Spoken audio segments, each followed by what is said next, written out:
So if you want to surf a mid-length like Torren Martyn here on this beautiful wave, then let's break down his technique and his approach to the wave. His style looks so good. So let's break it down. So the first thing I want to point out is as he's taking off on the wave, it's kind of a little obscured by the leaves here, but he does this little mini pump, okay? So he's trying to stay high on the wave because maybe the section in front of him looks like it's going to get steep. So you can see that right there. And so oftentimes people will drop straight down to the flats, and then the wave will outrun them and they'll get caught behind. So he stays relatively high on the wave. He's trying to pick his position, decide where exactly he wants to drop down. So once he's here now, he begins to drop down. Now notice the way he drops down is he goes from, being fairly extended there, and then he drops down and compresses down. Okay. And I just want to notice from a style perspective, notice how relaxed he looks. His arms are just dangling by his sides, which obviously adds to his style. And he's going essentially and looking where he wants to take that little bottom turn, right? And so as he begins to tilt his board on rail by applying that toe side pressure, notice he's also touching the wave. You can think about touching the wave almost like a little pivot point to turn around. And he applies that toe side pressure, and this part of the wave, this water is actually beginning to draw up, and then it eventually throws, right? And so by placing his bottom turn there, he's kind of using the wave energy to guide up, right?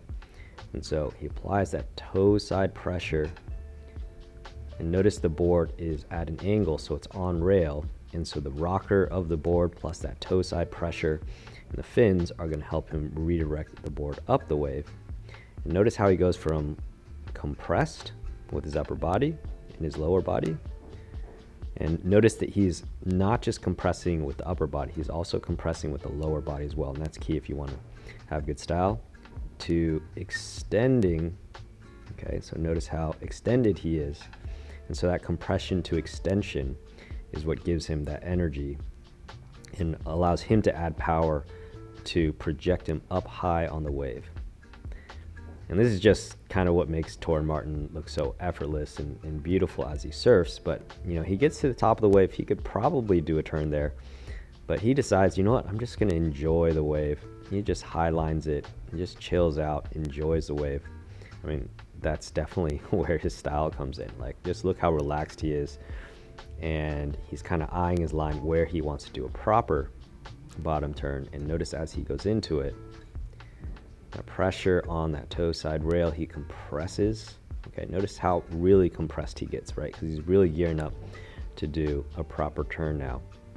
And so he applies that toe side pressure and then again extends with the upper body.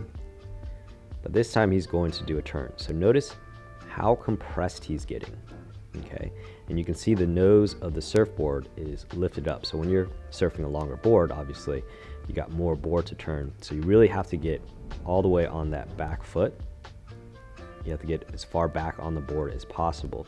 Because if you do a turn, so you can see here, his back foot's on the back of the board. But if you're too far up on the board, it's going to be really hard to get the leverage to do the proper turn. But he extends, he compresses onto that back foot, and it almost looks like, it's kind of hard to tell, but he might be shifting his back foot and taking a step back to get into this turn.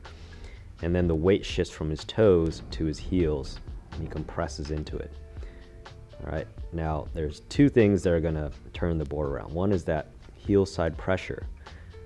Okay, but notice what's also happening with his upper body is he's rotating it as well. So his back arm starts kind of back, okay, and then it begins to drive forward. All right, so notice how his back arm is forward, and then his front arm goes back in a way, right? And notice that he's compressed onto that back leg. All right, and that combination is going to allow him to turn the board. Now with the bigger board, it will take longer obviously to turn the board, but he's patient with it.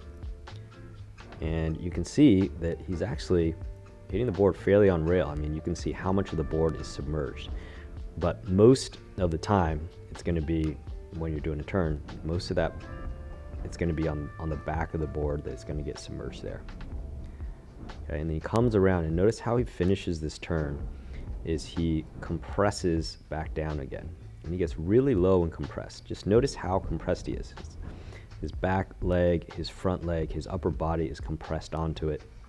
And this puts him in a really stable position because your center of gravity is much lower to the board, and especially for a really tall guy like him, it's going to give him a better chance. And what he's doing is he's gearing up for another bottom turn. So notice how he holds that, and he's probably thinking about, is there going to be a section to do another turn? He doesn't, but he extends out of it, and he just enjoys the wave. That's part of what I love about watching him surf, is it just looks like he's enjoying himself. So if you thought this was useful, give us a subscribe and like, and I'll see you around.